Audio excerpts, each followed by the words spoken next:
Try the yogurt. Try the yogurt. Try the yogurt. Give me the yogurt.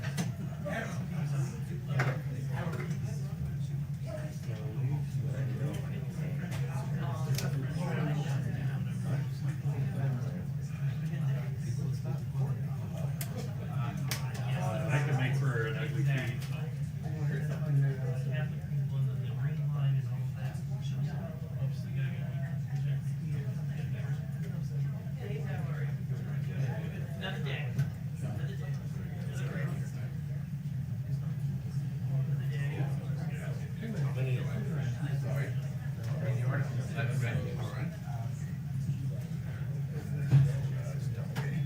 This one might be.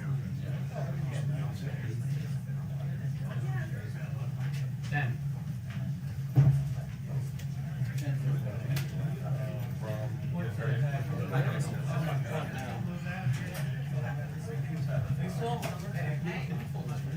You have a very charming. It's almost festive. Oh, really? You need a little bit more ready green. Thank you. You're blue too? She should. A little bit of She's green. pretty. That would be nice.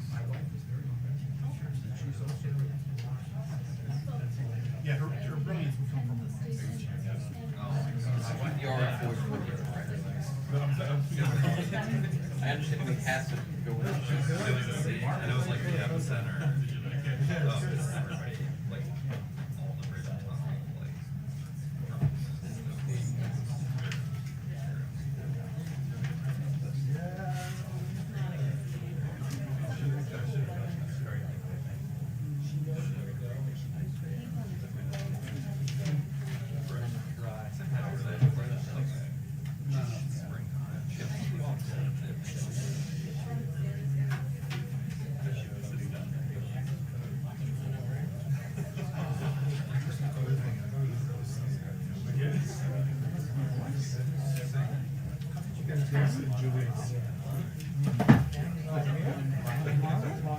I know, right?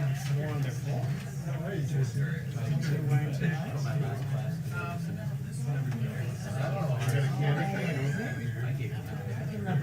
a different name. Come on, Christmas season. Do you have a bit that likes to be a banker? Yes, exactly.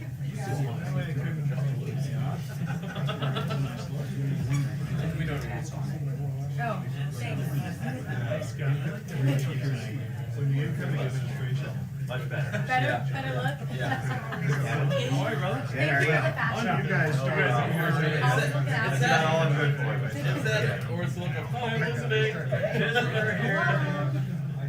I got my picture behind the microphone stand 5 minutes ago. You're not that bad. I know.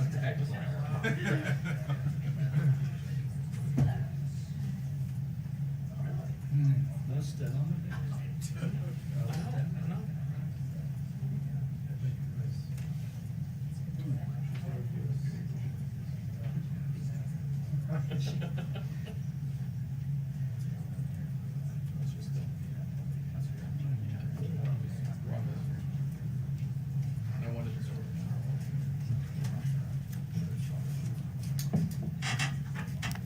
Good afternoon, everybody. Happy Monday. I hope you all had a good weekend. I do not have any comments at the start, so we can go straight to questions. Josh, would you like to start? Sure, thanks, Josh. Why don't we start with Aleppo? Does the U.S. government still think it's possible to prevent Aleppo from falling to the Syrian government, or is it possible to concede at this point that it's a lost cause? Josh, the United States government continues to be deeply concerned about the situation in Aleppo, and the violence there is only increasing. The risk facing innocent civilians has been grave for some time. It continues to worsen. And despite our best diplomatic efforts to reduce the violence and increase the flow of humanitarian assistance, the Assad government, backed by the Russians, continues to try to bomb innocent civilians into submission. And it's a terrible situation that does not appear to be getting better. And the U.S. is saying that Russia has turned down a U.S. offer for a ceasefire. What were the terms of that ceasefire? And given that it seems that Russia and its Syrian partners are on the verge of winning 98% control of the area in Aleppo, according to the Syrian forces, why would Russia agree to our terms at this point?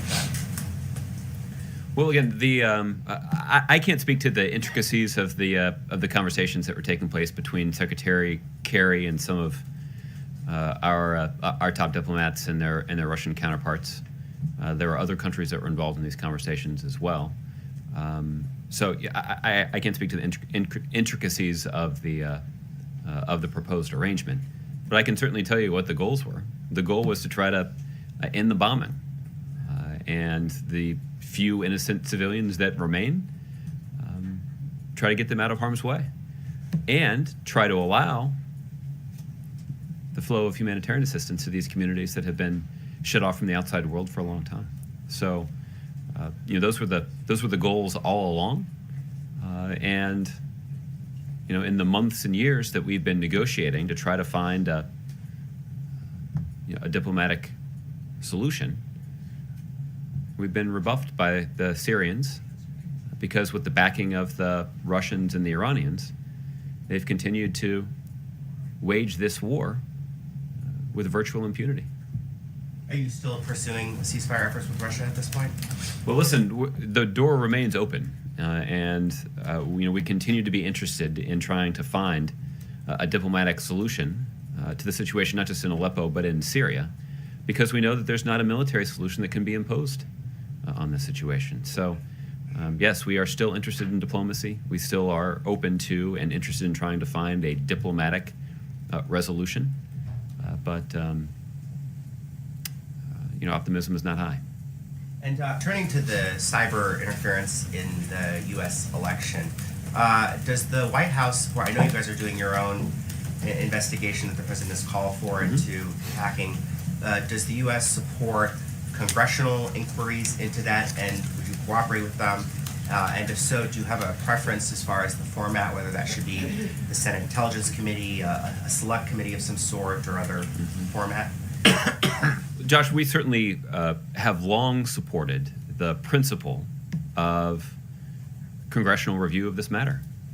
There has been intensive cooperation between the intelligence community and other national security agencies and members of Congress in both parties, both before and after the election. The briefings have been provided in a variety of settings, both classified and unclassified. In some cases, it's briefings of members. In some cases, it's briefings of staff. In some cases, it's briefings of both. So one of the stated goals of the ongoing review that the president ordered last week by the intelligence community was to compile information that could be presented to Congress. Presumably, that information would be useful in supporting a congressional review of this matter that is certainly warranted when you consider the stakes and the consequences. So we support the principle of congressional review, but I wouldn't weigh in with an opinion right now about which committee should bear that responsibility. But if Congress in some format takes it upon itself to start a committee and look into it, even as you're doing your own investigation, the administration would comply and cooperate to help that, facilitate that moving forward? Absolutely, and as I mentioned, Josh, the administration and national security professionals, both high-ranking officials and those farther down the chain, have been in regular touch with members of Congress on this matter. There's been, a substantial number of briefings and extensive communication between national security officials and Congress because of the rightful role that Congress has in this matter. And I'm sure that you saw over the weekend the president-elect and his team disparaging the CIA, bringing up the Iraq war stuff, openly disputing the assessment of the intelligence community about Russian hacking, calling it ridiculous. Is the president concerned that the president-elect is undermining confidence in the intelligence community with those kinds of remarks? Well, President Obama's experience over the last 8 years has been that the men and women of the intelligence community in the United States are patriots.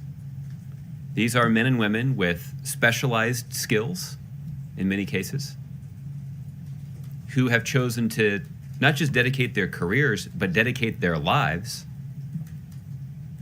to our national security. They don't do it for the fame and the glory. In most cases, their identities are never known. At least in many cases, their identities are never known. They aren't doing it because the pay's great. In many cases, these are professionals with substantial capabilities, with areas of expertise that would allow them to get a much bigger paycheck in the private sector. These are men and women who dedicate themselves to this cause because they love this country.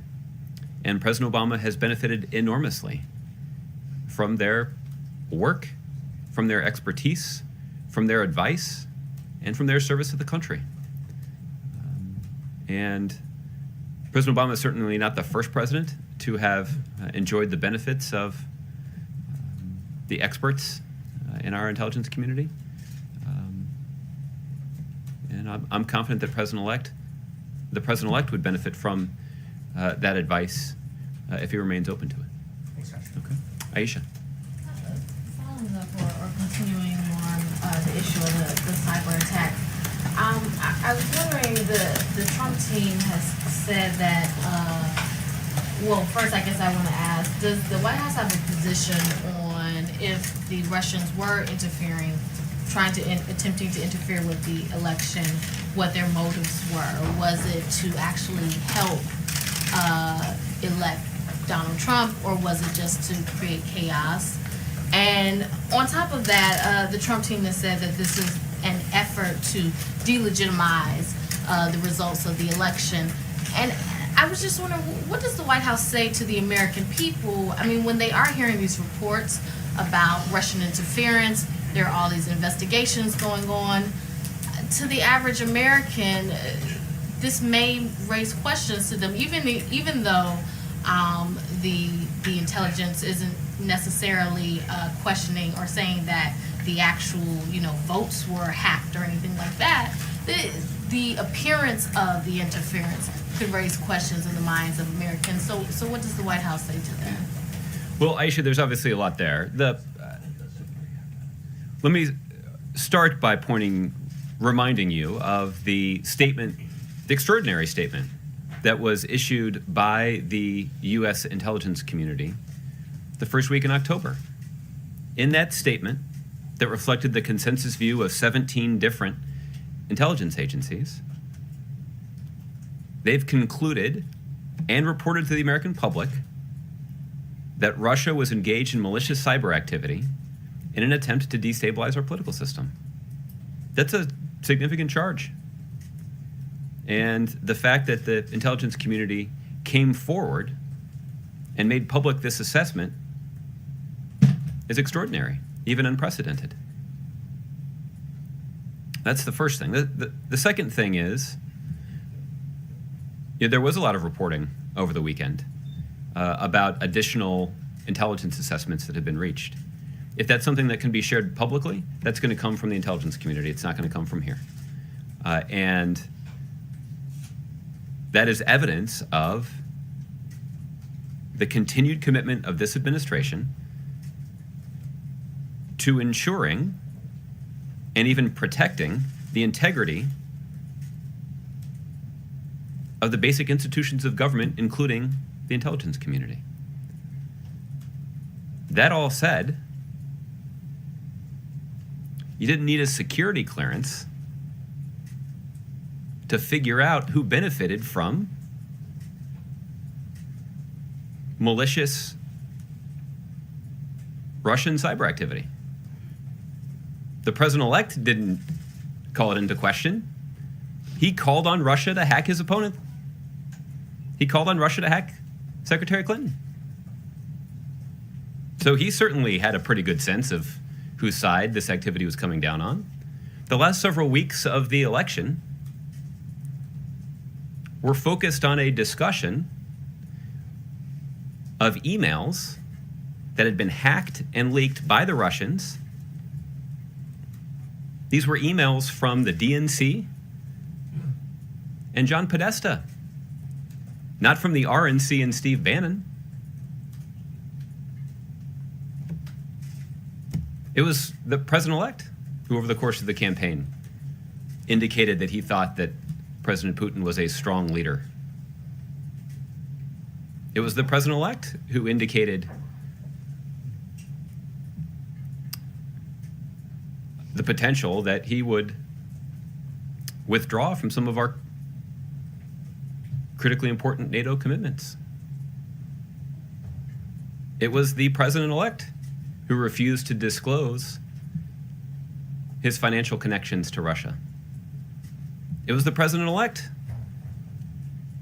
who hired a campaign chairman with extensive, lucrative personal financial ties to Russia. It was the president-elect who had a national security advisor on the campaign that had been a paid contributor to RT, the Russian propaganda outlet. The president-elect's team, his campaign, didn't make any effort to obscure this. So all of that is information that was not obtained through intelligence channels. It's not information that was disclosed for the first time at the White House. It's all information that all of you reported on. It's information that all of you reported on well in advance of the election. And it's all information that is, as far as I can tell, undisputed. So I think what it does, it probably leads people to a variety of conclusions. One conclusion that it leads me to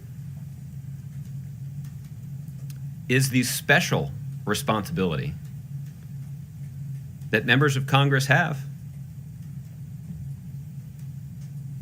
to take a close look at this, particularly those members of Congress that endorsed Mr. Trump in the election. They were aware of all this information too, not because they were getting classified briefings, because it was available to the public. So I think in some cases, we've seen some pretty heated rhetoric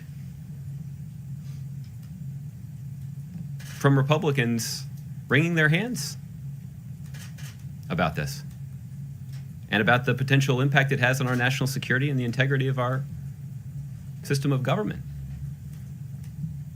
I think they should spare us the hand-wringing and fulfill their basic responsibility, considering the bar's been raised based on their political choices. But with everything that you just laid out, President-elect Trump has disputed the idea that Russia favored him or that Russia was behind or interfering, meddling in the election. I mean, he says that no one knows what's going on. So, I mean, you basically laid out a case that that's not the case. Well, and just going on what you just said, doesn't that cast a cloud over this election? I mean, everything that you just laid out, saying that this was clearly done to favor President-elect Trump. Well, a couple of things here. The first is the conclusion about Russia's involvement in malicious cyber activity to undermine confidence in our political system represents the consensus view of the intelligence community. There's no disagreement about that. And that's the reason that they came forward with that extraordinary statement a month before the election. So there certainly should be no dispute about that. And the material that I cited, again, is not information that you're hearing from me for the first time. This is information that all of you have reported on, thoroughly investigated, and discussed on television. So there's no, again, I'm no debate I'm seeking here. As I have done in the past, tried to just lay out some objective facts. The debate, the argument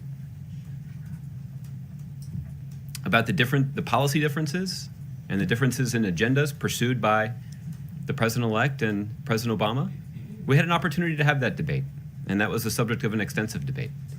And the election didn't turn out the way that we had hoped. And since then, I've gone to great lengths to try to avoid getting into a debate with the President-elect's team, because our priority is on fulfilling the President's basic institutional responsibilities to effect a smooth transition to the next presidency.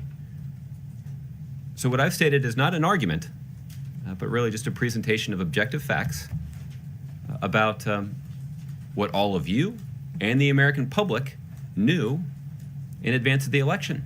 And yes, this was all material that was known by Republican politicians in the Congress that endorsed the president-elect. And how they reconcile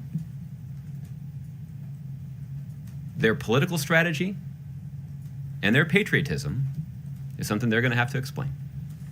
One more topic. President-elect also over the weekend, he talked about his call with Taiwan and basically raised questions about whether the U.S. needs to be bound by the One China policy. Obviously, China is very upset about this and has raised serious concerns about it. I was wondering, I know that the Obama administration is saying that the One China policy is still in effect and it's very important. But I mean, I guess is there a concern going forward, because it seems like the next administration is not going to take that stance? Like, what are the consequences, I guess, if President-elect Trump follows through without respecting or with not respecting the One China policy? Well, the United States government, under the leadership of President Obama, has been and remains firmly committed to our One China policy. That's also the policy, by the way, that previous presidents in both parties have pursued. And our country has benefited from adherence to that policy. One reason that we have pursued that policy is because the Obama administration does not view Taiwan and our relationship with Taiwan as a bargaining chip. Taiwan is not a source of leverage. It's a close partner of the United States. Taiwan is the 9th largest trading partner of the United States. And bargaining that away is not something that this administration believes is in our best interest. And in fact, I think you'd be hard-pressed to make the case that it's in the interest of Taiwan. But what we have been able to do by pursuing that policy and adhering to that policy is to have a close partner in Taiwan and a constructive relationship with China, where we've been able to make important, even historic progress on climate change, and where we've unlocked cooperation on the Iran deal. We would not have succeeded in completing a diplomatic agreement to prevent Iran from obtaining a nuclear weapon without China's effective cooperation. We've been able to lower tensions around cyber issues.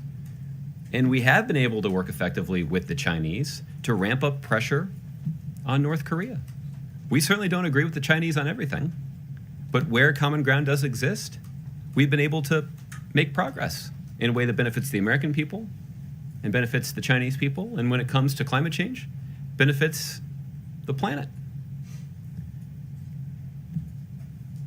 That kind of progress is much more difficult if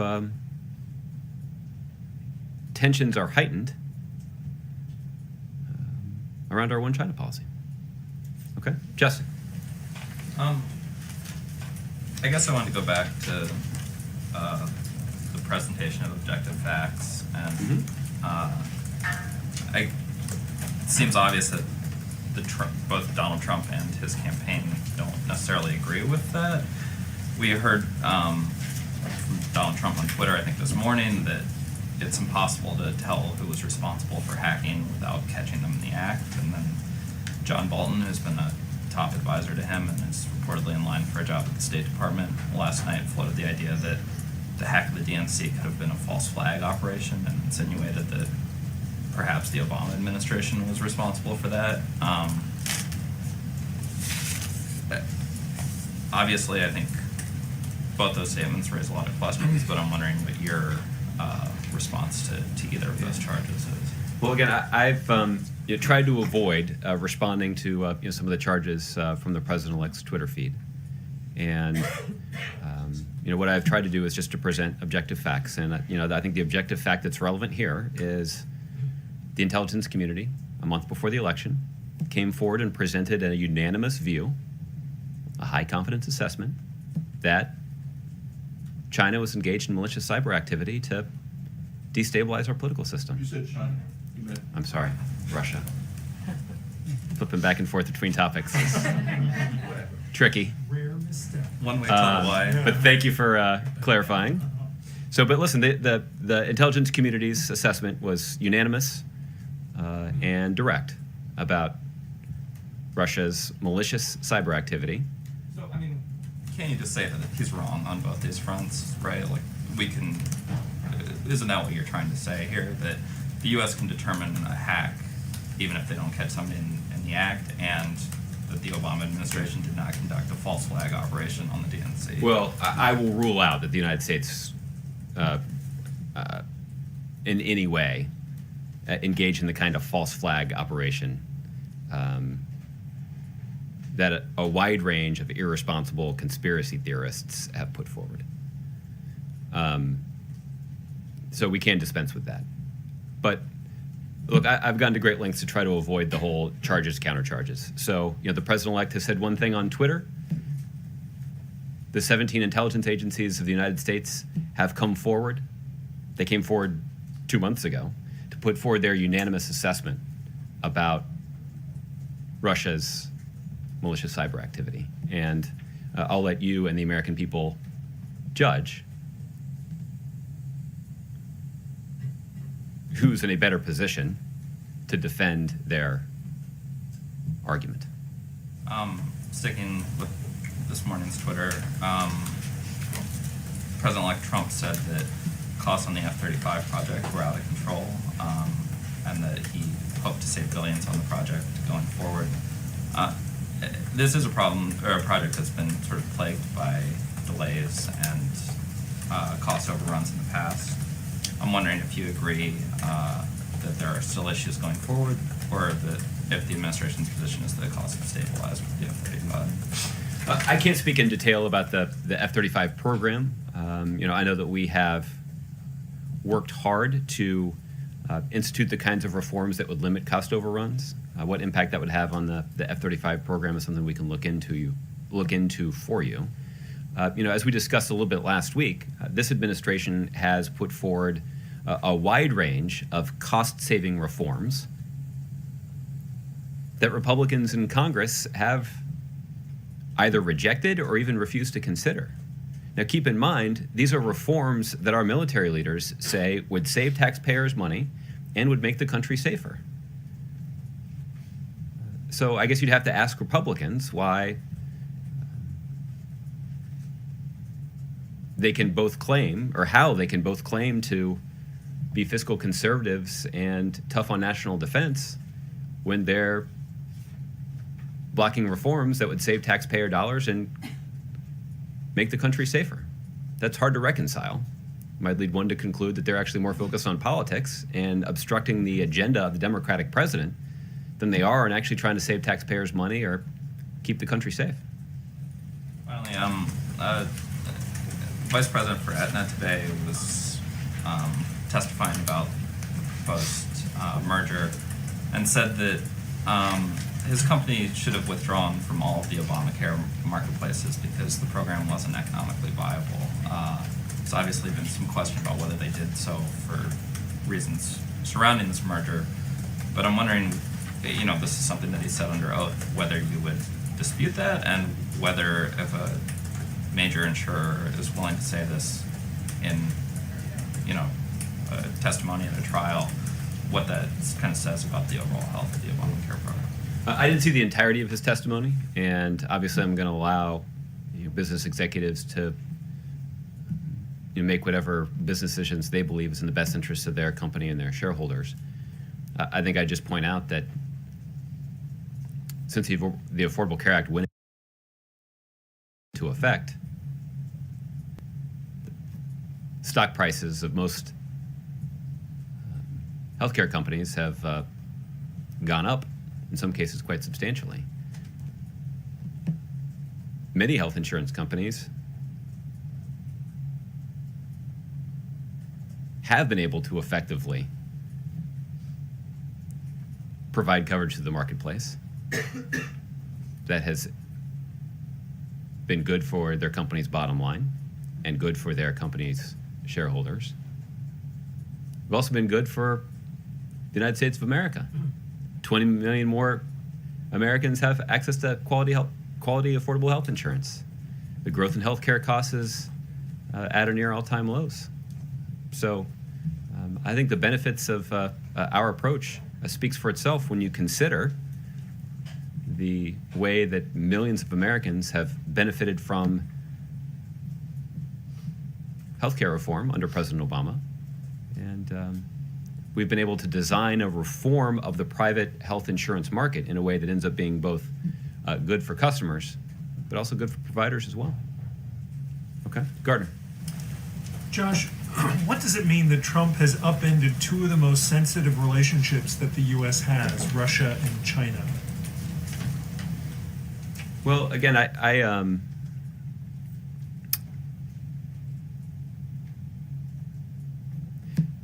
President Obama has obviously worked hard to manage those relationships in a way that gives the United States the opportunity to capitalize on common ground where it exists, even as we speak bluntly about our differences. And in each case, our differences are substantial. But in each case, effective diplomacy resulted in both those countries bolstering our effort to prevent Iran from obtaining a nuclear weapon and further isolate the North Korean regime for their destabilizing activities on the North Korean peninsula.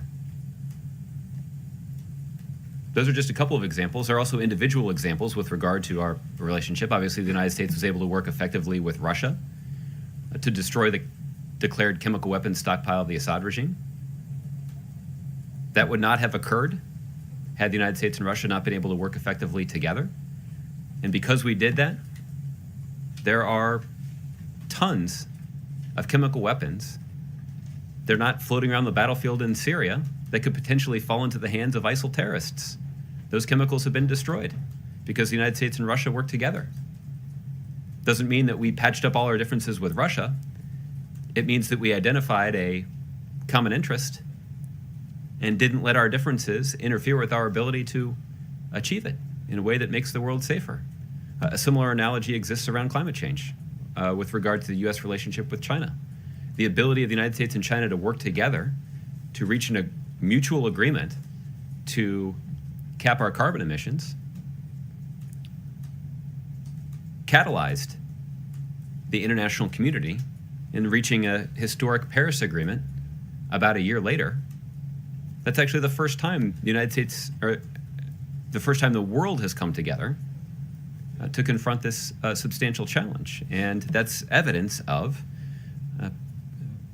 tough, principled diplomacy that doesn't ignore our differences, but rather prevents our differences from blocking our ability to advance our interests and do good things for the American people. And, ultimately the next president will have to determine what kind of approach he wants to take in managing those relationships to ensure that we can protect our interests, but also capitalize on opportunities when they arise.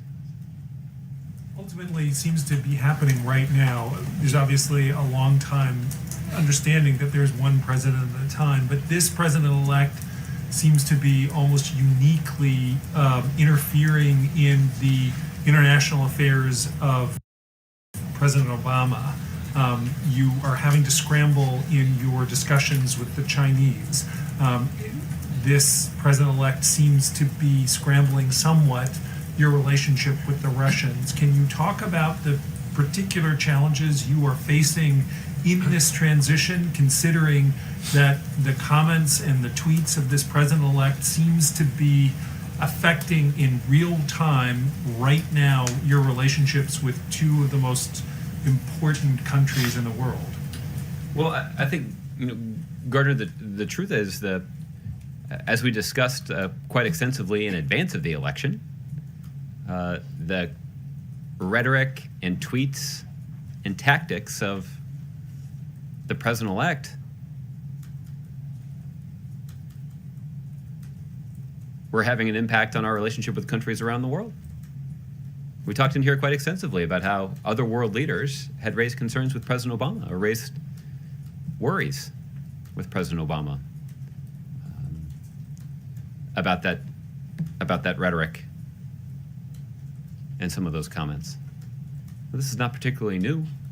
They certainly do take on added weight now that they don't just come from the Republican nominee, but that they come from the president-elect. But ultimately, this is part of what a transition is about, which is trying to lay the groundwork for the next president to succeed. And so we're going to continue to try to make very clear to countries around the world, both our allies, and countries like China and Russia that are decidedly not allies, exactly what the longstanding policy of the United States has been. Because in many cases, those policies are in the best interest of the United States. But what the president-elect chooses to do with that opportunity will be up to him. Josh, is the president concerned about the president-elect singling out individual companies like Lockheed, which then see their market values plunge? You have spoken about the power of words from the president before, their effect on markets. This president-elect, again, seems to not just fail to understand that, but almost gleefully use his comments and his tweets to affect not only the behavior of companies, but their stock prices, their valuations, and the rest. Do you see that as an appropriate use of presidential power and prerogative? Well, you look, ultimately, President-elect Trump has been advocating a different kind of strategy for economic growth and job creation in the country. And we're going to have an opportunity to see if it works. President Obama has pursued a strategy that's rooted in investments in the middle class and focusing on the best interests of people who are in the middle class and are working hard to get there. Those investments in infrastructure, asking those at the top of the income scale to pay a little bit more, have resulted in a strong economy. Our economy is currently in the midst of the longest streak of job growth on record. Over the last 81 months, 15.6 million private sector jobs have been created, and unemployment has been cut in half since the peak of the recession. And I went through before about the positive trends that we're saying are related to wages and a reduction in inequality. The stock market's even tripled since the lows that it hit in March of 2009. And the poverty rate fell farther and faster in 2015 than it had in any year since the 1960s. Those are the results of the economic strategy that President Obama has pursued. And the president-elect is already showing the different kind of strategy that he intends to pursue, and we'll see if it works. Josh, you obviously have, over the last year, had very critical comments about Mr. Trump, comments that you have not gone away from. You have stood by them. You've simply said that we're now focused on the transition. You a year ago mentioned that Mr. Trump had fake hair. I'm just wondering if you still stand behind that, and is there a hair transition going on? Is there some training of barbers to deal with this challenge going forward? So, Look, I think anybody who's done this job for 2.5 years, I think, has probably said a thing or two that he or she wished they hadn't said. And I think you've identified one of the things that I'd wish I had said. But the puns begin. But let's keep that to Twitter. Olivier. Josh, you mentioned the early October announcement from the intelligence community. We talked about this, I guess, this new internal look at what the evidence shows about Russia's activities. The president is the ultimate declassifying authority. How much evidence, as opposed to merely findings, are you willing to declassify to show to the American people to back up these really startling claims? Yeah, well, Olivia, this is this process is one that the president ordered just last week, and men and women in our intelligence community are working hard to do this review and prepare as much information as possible about what transpired, about how it happened, and what Russia was hoping to accomplish. So I wouldn't prejudge at this point about what will actually be included in the final report, in the final review. But the president certainly is interested in getting to the bottom of it. And one of the goals of doing the review, one of the purposes of doing the review is to communicate with the American public what we know. There are going to be some limitations on our ability to do that because we're also going to have to protect the sources and methods that are used by the intelligence community to obtain this information. Those are sources and methods that, on an ongoing basis, are critical to our national security. So it seems unlikely at this point that the entire report would be declassified and released. But certainly that the classified elements of the report will be shared, including with Congress, in those classified channels. And we'll release and declassify. We'll declassify and release as much information as we can, but at this point, it's hard to predict exactly what that means. The early October statement was about what Russia was. Sorry, you're contagious apparently. It's tricky, isn't it? What Russia was trying to do. Was Russia successful ultimately? And if they were, does that mean that on this president's watch, Moscow was able to influence an American election? Well, so I think it's important, Olivier, to understand the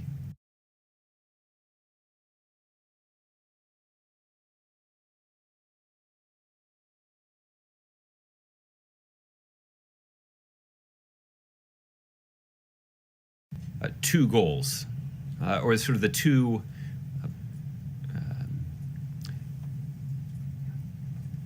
priorities that we'd identified. The first is the protection of the basic election administration infrastructure of the country. You'll recall that we had detected that some entities tied to Russia had succeeded in intruding on some websites used by election administrators across the country. Now, we also talked a lot about how difficult a task it would be to succeed in disrupting the casting and counting of ballots, primarily because our elections infrastructure is decentralized and administered in a variety of ways. And so that would make hacking that system, that decentralized system, quite challenging. But the integrity of our election system is critical to our democracy. And so this administration did work effectively with Democratic and Republican election administrators all across the country to help them bolster their cyber defenses against those Russian intrusions.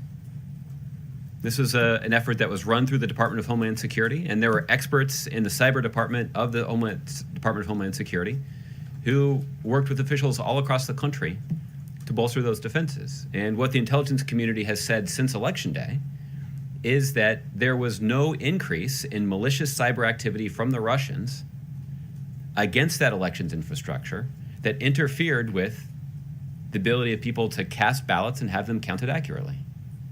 So that was a priority, and there was an enormous amount of work, much of which took place behind the scenes, that went into protecting the integrity of the system that we have in this country for casting and counting ballots. Separately, there was a concern about the hack and leak strategy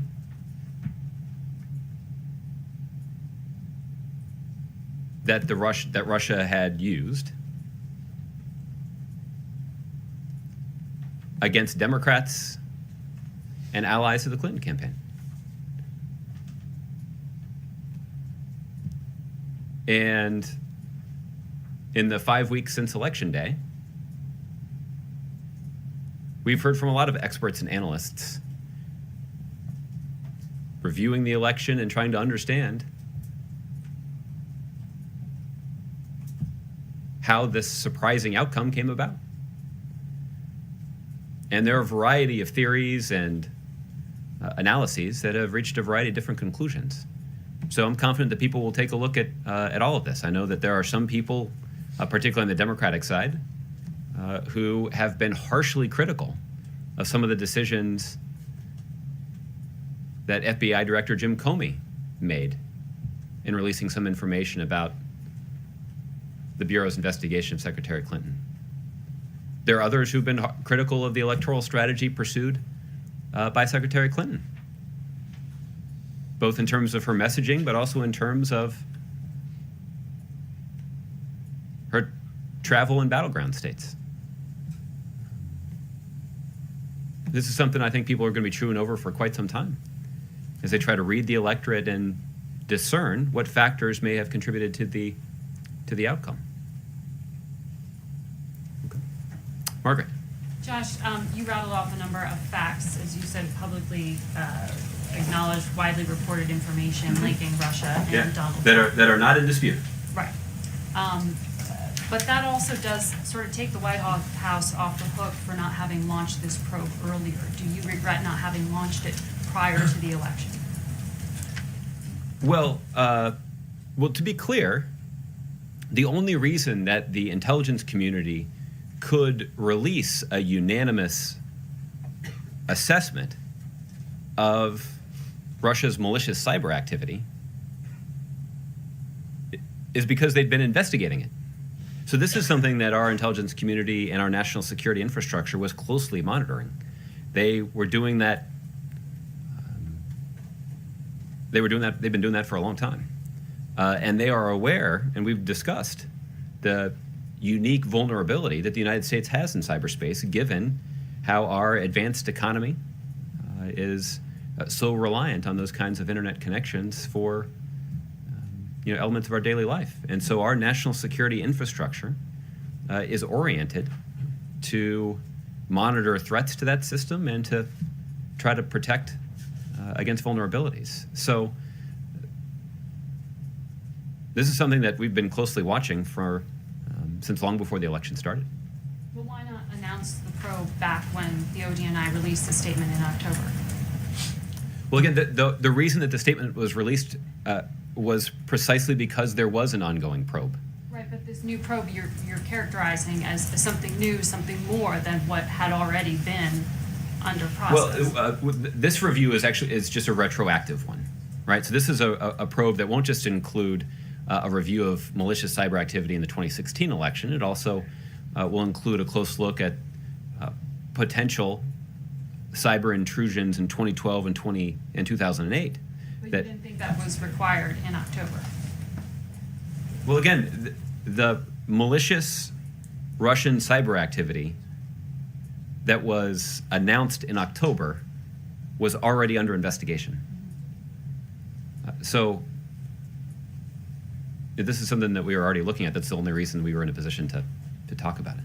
Because because Donald Trump and a number of his team members are characterizing this as politically motivated, not just false flag, but frankly made up by the administration, saying the president-elect himself tweeted out saying, if this was known, why wasn't it said prior to the election? You point out that October statement, yes. But for the White House not to have, or at least be perceived to have put its shoulder behind this kind of probe the way that the president has now done is what I'm trying to get at. I see. Why Well- didn't he do that then? Well, in part because, well, again, so it's important for people to understand that this is something that was the subject of an ongoing investigation, even in the days and weeks leading up to the election. Our intelligence community, our national security agencies, including the FBI and the Department of Homeland Security, were closely watching Russia's malicious cyber activity. There was an ongoing investigation. It was being investigated.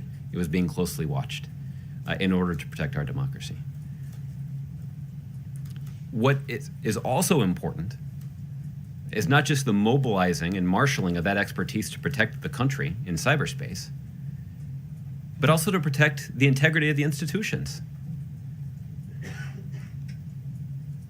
You all covered the election closely and know how it would have been consumed if the president had, to borrow your phrase, put his shoulder against the intelligence community and press them to conduct an investigation that would have called into question just weeks before an election whether or not politics was driving that decision. That's why at every turn, President Obama prioritized the integrity of our national security infrastructure and our intelligence community. Now that the election is over, it's important for the integrity of our democracy, for our intelligence community to take a look at what happened in 2016 and in 2012 and in 2008 to ensure that as our country conducts future elections, that we can more effectively confront some of the malicious forces that may be seeking to interfere in our system of democracy. To counter some of those accusations about the motivations of the administration in announcing that, can you just make clear whether, rule out, if you would, if that is in fact the case, that you are not in any way suggesting that the results of the election have been compromised? Well, so again, I think this goes back to Olivier's question. So I'm trying to make sure that we don't talk past each other. I think the thing that is really clear and something that we have acknowledged for weeks now is that the intelligence community did not detect any increase in malicious cyber activity on election day that interfered with the casting and accurate counting of ballots. That is not my opinion. That is based on the close monitoring of the intelligence community and other national security agencies that have a responsibility for protecting us in cyberspace. But what's also clear is that the results of the hack and leak operation carried out on the orders of Russia were extensively discussed in the weeks before Election Day. The results of those operations were extensively discussed. There was a daily leaking of John Podesta's emails at websites that all of your news organizations closely monitored. And those are editorial decisions that are left in your hands and in the hands of the people who work at your news organizations. But you weren't waiting for leaks from the RNC or from Steve Bannon. And I think that's illustrative of, people can draw their own judgments. And obviously the intelligence community will do the same thing, but you don't need a security clearance to get access to that information to draw your own judgment. But there are some on Capitol Hill, Democrats among them, who are saying the White House has pulled its punches with Russia. And on this particular issue, they have been concerned that there hasn't been a stronger response. At the time, the White House said there would be a proportional one.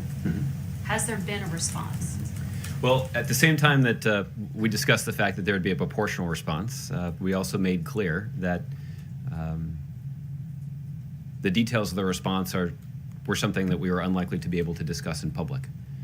So if Has one been undertaken at all?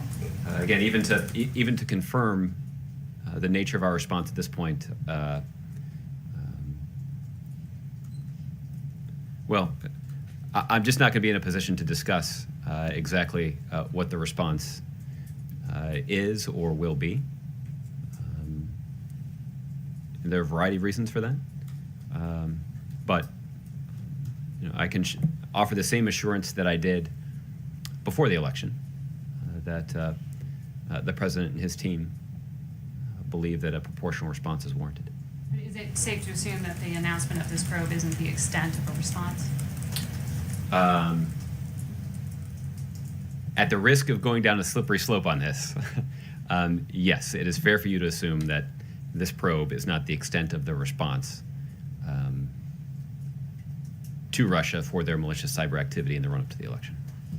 Okay, Andrew. I just want to clear something up, Josh. You seem to be, correct me if I'm wrong, but you seem to be suggesting that Russia didn't have to hack ballot machines or the actual vote tally in order to have a determinative effect on the outcome of the election. I guess what I'm doing is I'm trying to be as specific and as clear as I possibly can about what our approach to confronting this challenge was. And the first was taking a close look at what steps would be necessary to protect our elections infrastructure and to protect the accurate casting and counting of ballots. And there was a whole lot of work that took place behind the scenes in the weeks and even months leading up to Election Day by experts at the Department of Homeland Security with elections administrators all across the country to protect their systems against Russian cyber intrusions. And what we have learned since Election Day is that based on the careful monitoring of a variety of national security agencies, we can conclude that there was no increase in the Russian malicious cyber activity on Election Day that was aimed at disrupting the casting and counting of ballots. But separately, you've asked this other question about the hack and leak operations carried out by the Russians. There's no denying that the results of those hack and leak operations were part of the debate in the days and weeks leading up to Election Day. That also is just an objective fact. There was extensive coverage of the daily leaks of John Podesta's emails. That's true. To the extent that any Republicans were hacked, the only time that occurred, as far as I can tell, is when Colin Powell's emails were hacked, just so that they could release information critical of Secretary Clinton. That seemed to be the only revealing thing in the emails from General Powell's email account that were released. So again, I think there's, and again, that's not based on any intelligence assessment. That doesn't require a security clearance. That's something that was widely reported by all of you. And I think an indication of where of the kind of information that people can use as they factor into their judgment about what Russia may have been trying to do. But you accept that it's possible that alone could have affected the outcome of the election? Well, as I mentioned in response to Olivier, there are a variety of factors that many people legitimately think contributed to the outcome, and whether you want to question the propriety of some of FBI Director Comey's pronouncements or the wisdom of Secretary Clinton's strategy for campaigning, all those kinds of things are open to debate, and I think will be open to a careful analysis by political scientists for months, if not years, as they try to determine why the election outcome was so surprising to so many people, including to both candidates. Just to follow up on Margaret's question, this question of the proportional response, there must have been a debate here around the time about whether the response should be covert. I'm wondering if in retrospect you think or whether you think that there could be a revisiting of that decision given the level of unease among US citizens about what's happened and level of unease in democracies like Sweden, Finland, Germany, where people believe that their system of government is under threat. Well, listen, I think what I will acknowledge is that there are a variety of policy questions that are raised in the United States and in democracies around the world based on what transpired in the United States on Election Day and in the weeks and months, or on the days and weeks that led up to Election Day.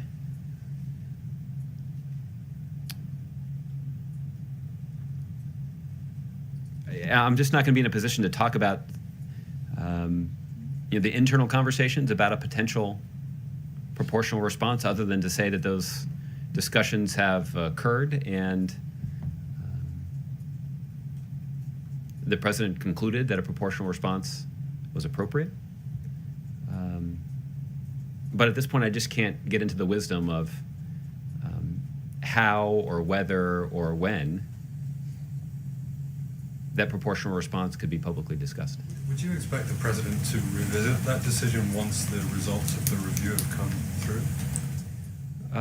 Not necessarily. I mean, look, the thing that I've said all along is that a proportional response is appropriate. We may or may not be in a position to disclose what that response is. That's still true. So there still could be a time when this is something that we're able to discuss more publicly. That wouldn't, if there is, that wouldn't necessarily reflect a change in our position or strategy. But at this point, it's difficult to speculate exactly how or whether that will play out. Well, except that the vice president said that he hoped that we didn't know what would happen, right? Yeah, he did say that at one point. And look, I think that goes to many of the questions that are raised about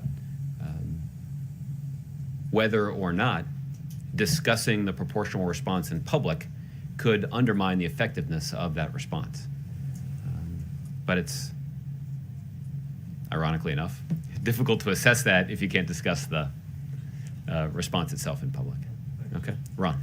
So is this where the White House intends to leave this issue of how determinative or not the hack and leak operation was or wasn't to the outcome of the election?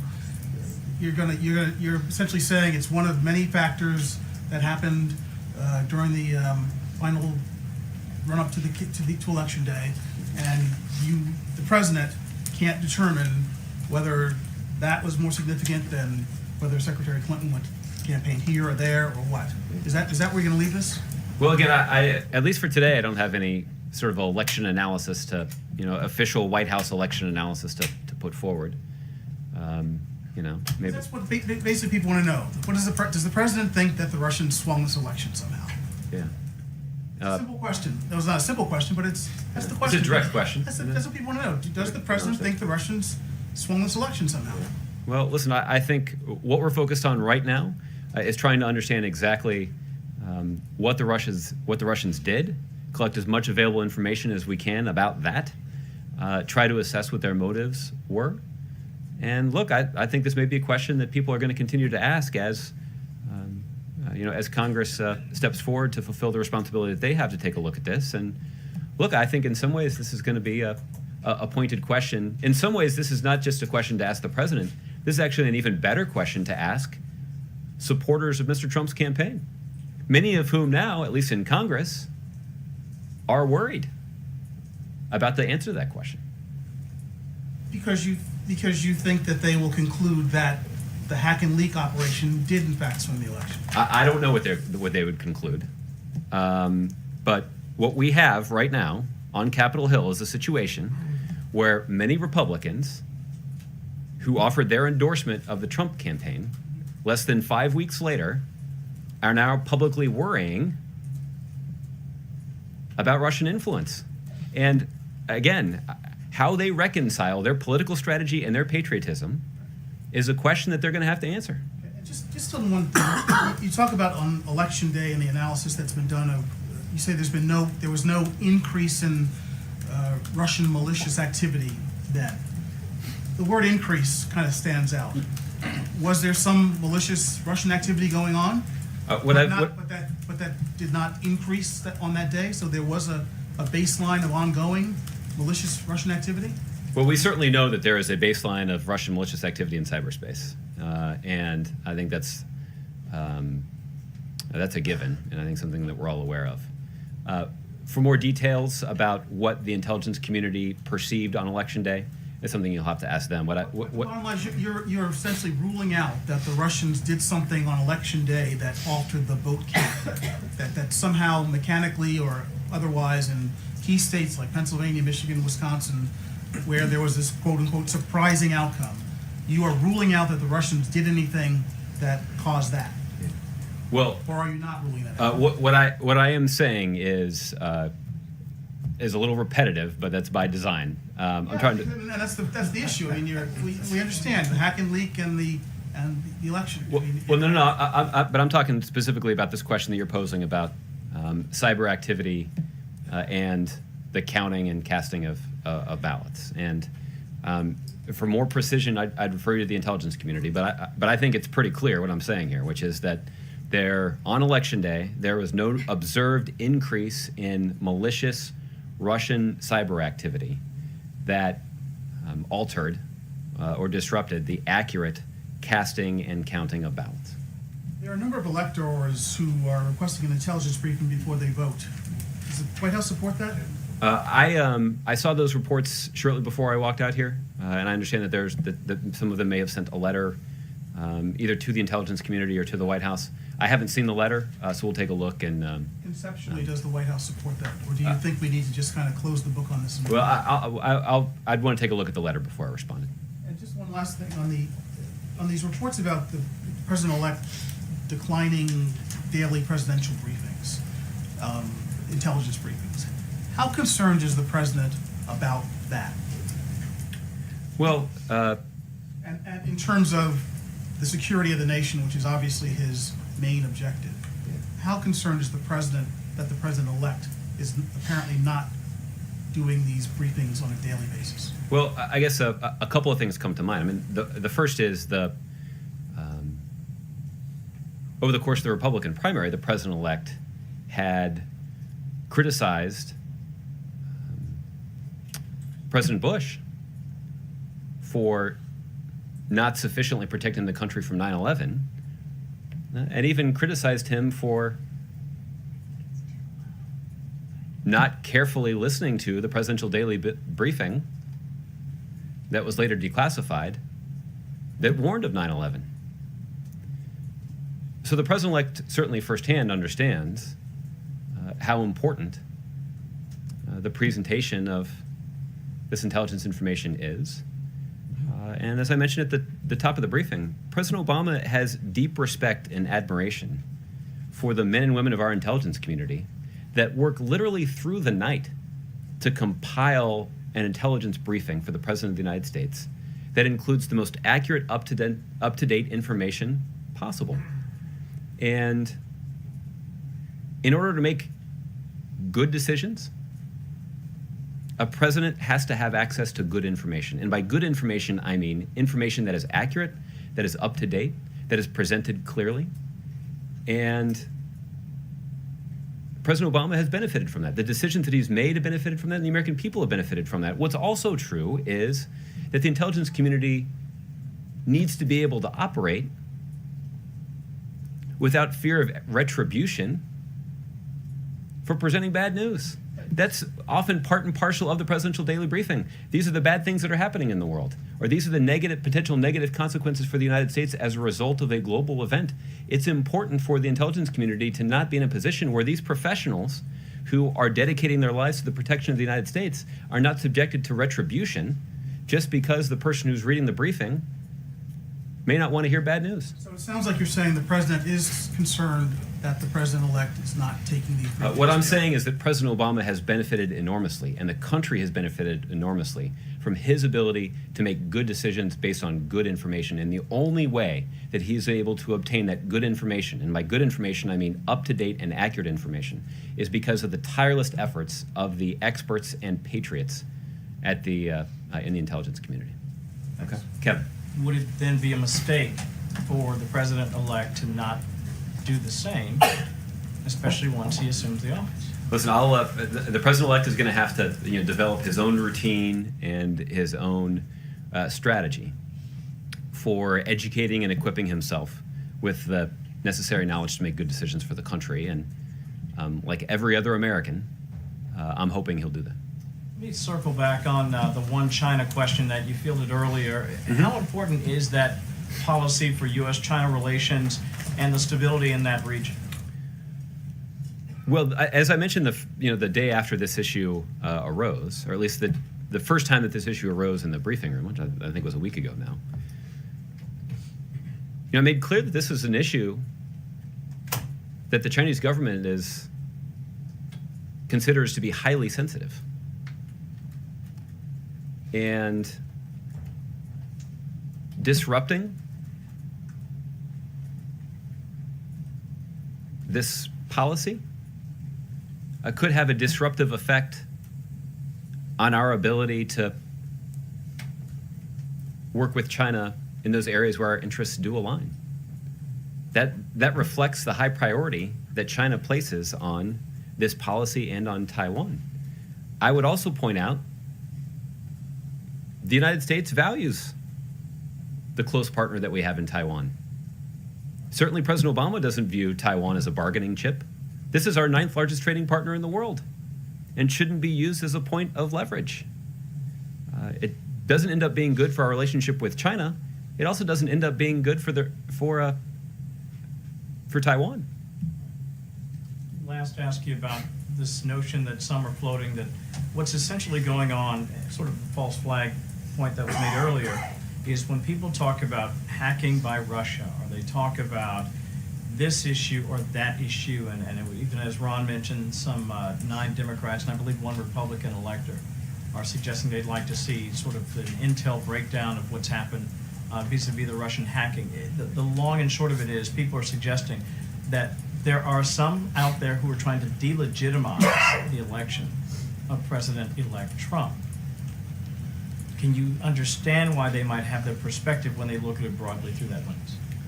Well, I think what I would say is, I think what I can account for is the conduct and language that's being used by this White House and by this President of the United States. And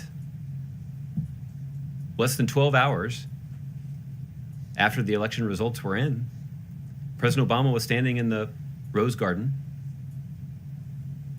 committing his administration and his own personal effort to executing a smooth and effective transition for the benefit of the country and so that the Trump administration could get off to a running start.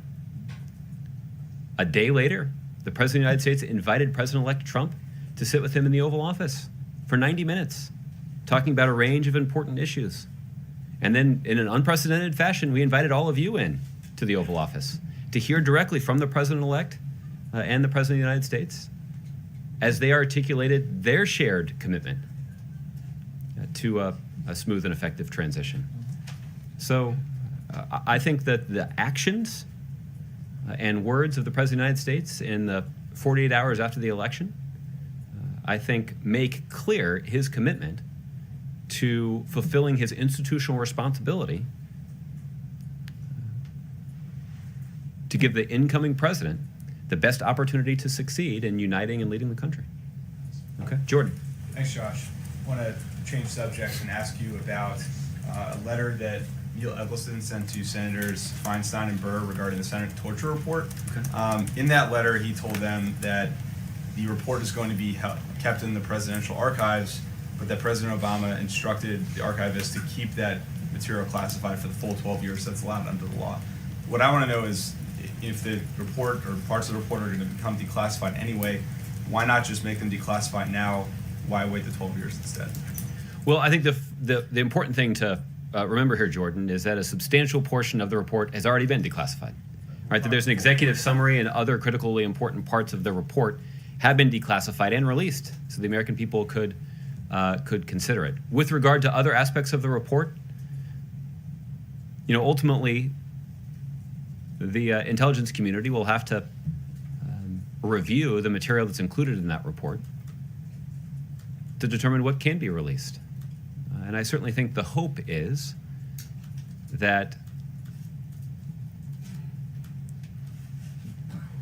there'll be an opportunity for the American public to consider the findings of the report and learn some lessons about what kinds of steps we want to take as a country to protect ourselves and how important it is to ensure that those steps are consistent with our values. Wouldn't that decision take on a little more urgency given the concern that you've expressed, that the president has expressed about what the president-elect Trump has said about the use of torture? Why not speed up that decision on declassification? Well, I think there's ample information included in that report on this topic that has already been declassified. And there's, we've had an opportunity to wage this debate in public on a number of occasions, and I know that there's at least one official that's been nominated to a senior position in the incoming administration who has expressed the same kinds of views that are included in that report about the ineffectiveness of torturing terror suspects. Okay, Gregory. The president's going to sign the 21st Century Cures Act in a signing ceremony tomorrow across the street here. Signing ceremonies have been pretty rare of late around here. President Obama's actually done fewer than his immediate predecessors, especially in the last couple of years. Is that an indication that the president feels that the legislative accomplishments during his presidency haven't been worth celebrating? No, I think it's an indication that there's been very little passed by Congress under Republican leadership that's worthy of a signing ceremony. I'm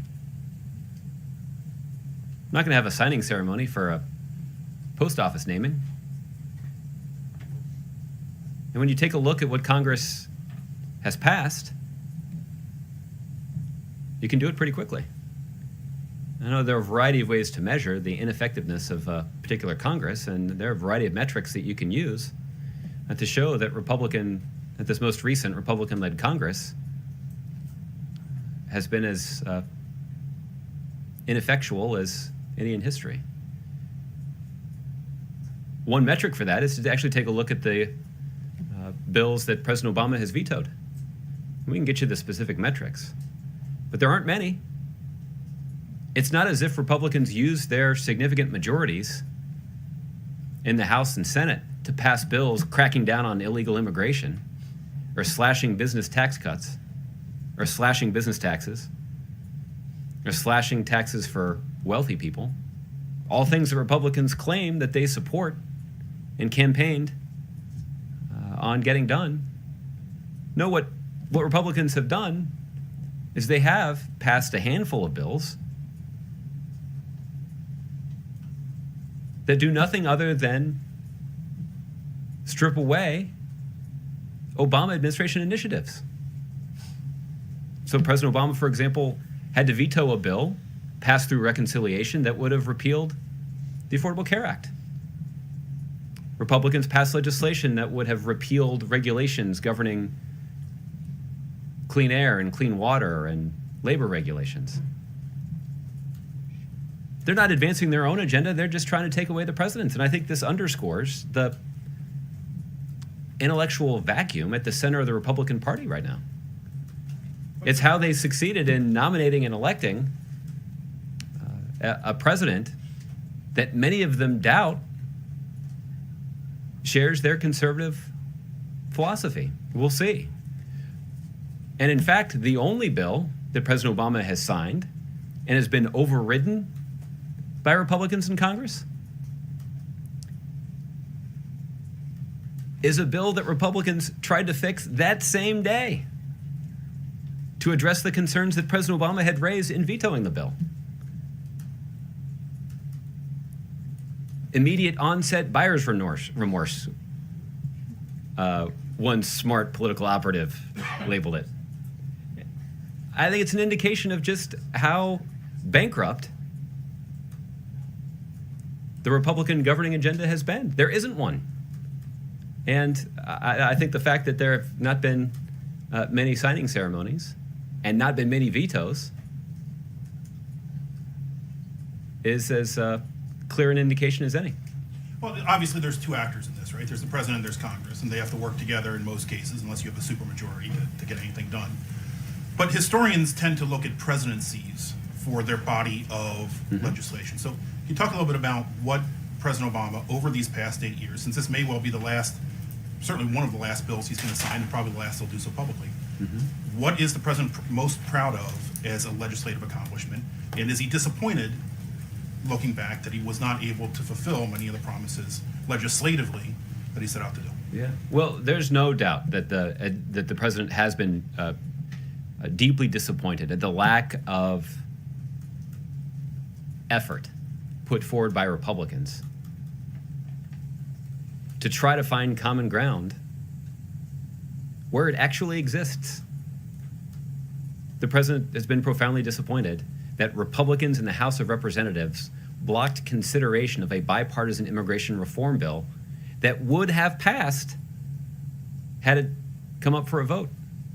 But House Republicans made a cynical political decision to prevent that bill from even being considered. And the president's quite disappointed by that. I will say, though, overall, when you consider the kind of legislative progress that we were able to make when Democrats were in charge of the Congress, the president's resume looks quite strong. Even when viewed over the span of 8 years, that was a remarkably productive 2-year period. Everything from the Recovery Act that contributed to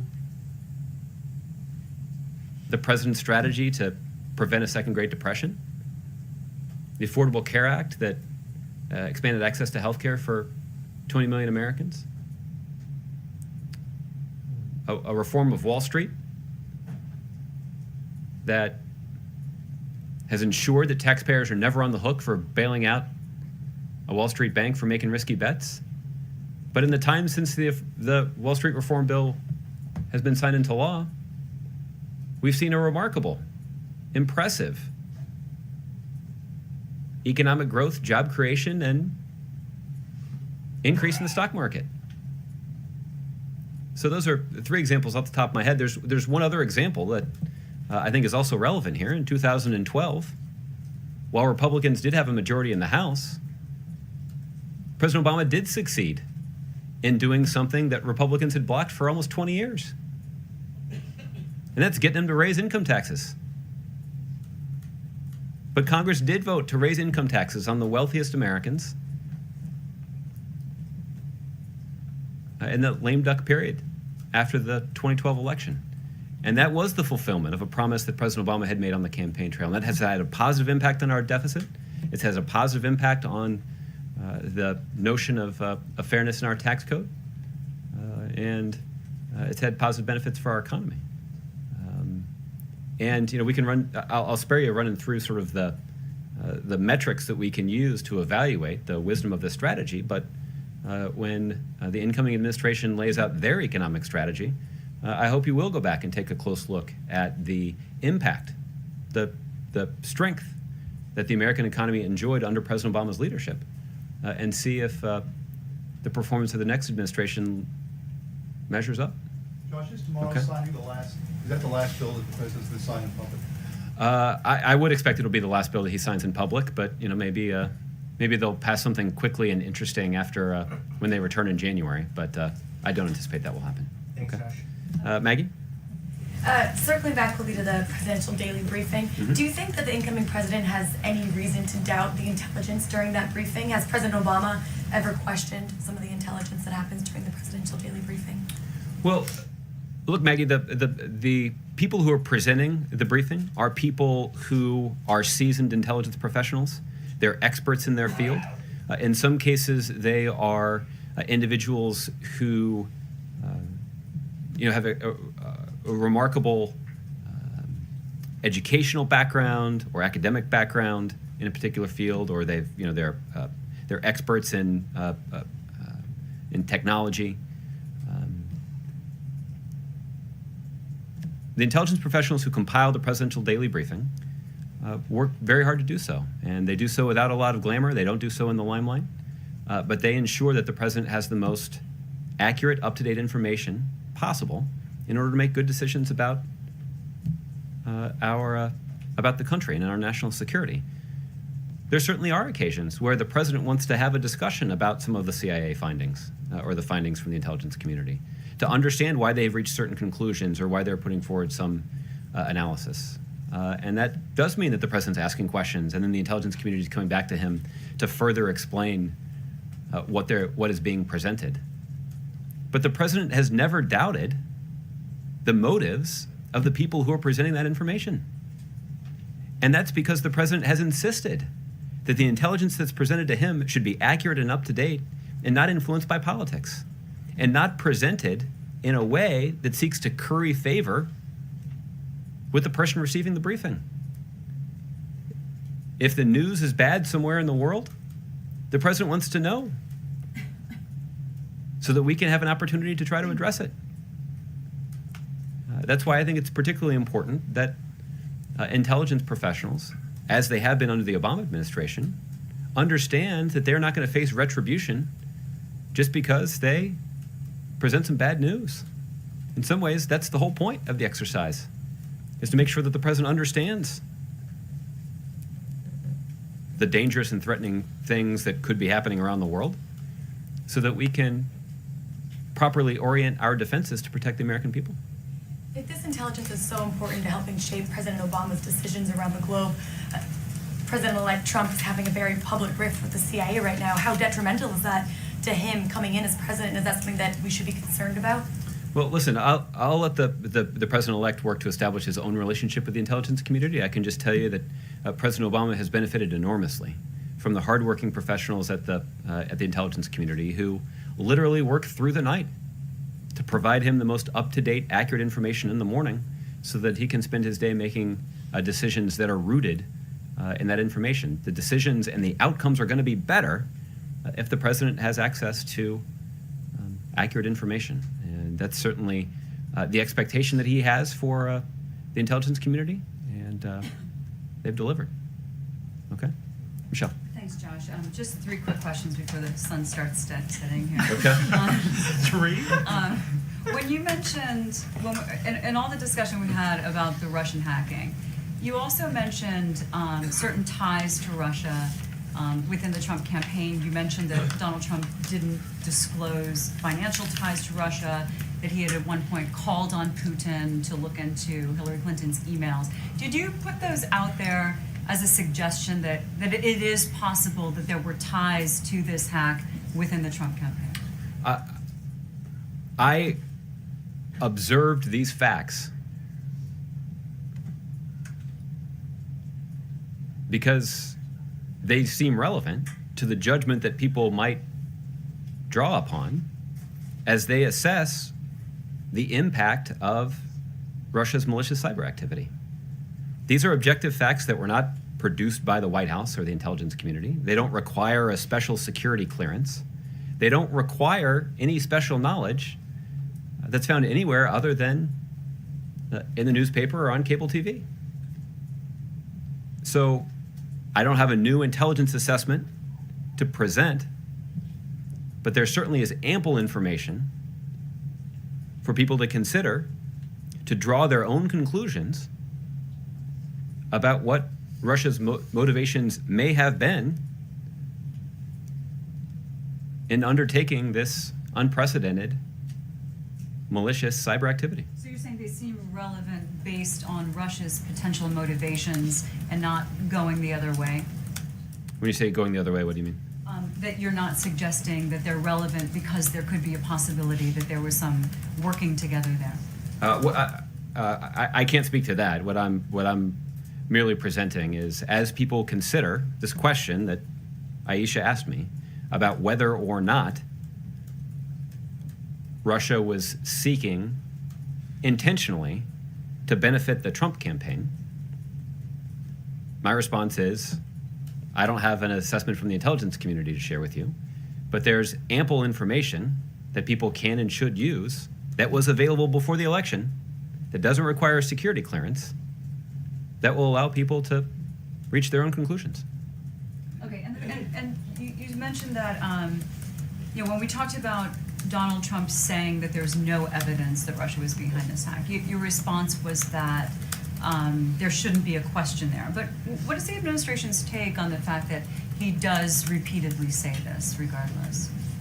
Well, again, I don't want to get into a place where there are charges and countercharges being traded between the President-elect's team and the President's team, because our most important priority right now is trying to fulfill our institutional obligation to ensure a smooth and effective transition. So, you have the argument that's put forward by the President-elect, and you have the statement that was put forward by the intelligence community 2 months ago,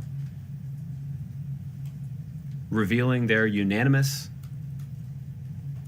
conclusion that Russia was engaged in malicious cyber activity in an attempt to destabilize our political Do system. you see any risk in those statements that are repeatedly made publicly? Which statements are you referring to? Donald Trump's statements that there's, refuting the evidence that the intelligence community has talked about. Well, again, there are plenty of concerns I could express about any number of things that the President-elect has said, but the time for those debates has come and gone. Okay? All right, Mark, I'll give you the last one. Thanks. Josh, on the matter of PDB, there are some days when there is no PDB listing on the schedule that we receive for the president. Are those days on which he does without a PDB? Those are days in which the PDB is presented in writing to the president. And I'll just say in general that there is a mechanism for the kind of feedback that I was referring to earlier, where if the president has questions or is seeking additional information based on what's presented, there's a mechanism for him to seek that that doesn't require a face-to-face interaction. Is that the case on weekends as well? A written PDB? I think what I can say most generally is that is the on the days in which there is not a PDB listed. Typically, what occurs is the president would receive the PDB in writing or in written format, I guess is what President-elect Trump said on Saturday when he was taping the Fox interview that he expected to speak with President Obama that day. Did he? Mm-hmm. Well, as we've encountered in here a few times, I'm going to protect the ability of the president and the president-elect to consult privately. Can you confirm it? I can't confirm it. If the president-elect and his team choose to do that, they're certainly entitled to that. But I'm going to do my best to protect the ability of the president and the president-elect to consult privately. And lastly, on the question of bill signing, did the president wait up late on Friday night to sign the CR? I believe that's how it was signed by hand. Yes, it was signed by hand shortly before you received the official notification that the bill had been signed. It was about 10:01 a.m. Yeah, so it was a late night on Friday night. Okay. Okay. All right. Thanks, everybody. We'll see you tomorrow. Thanks, Josh.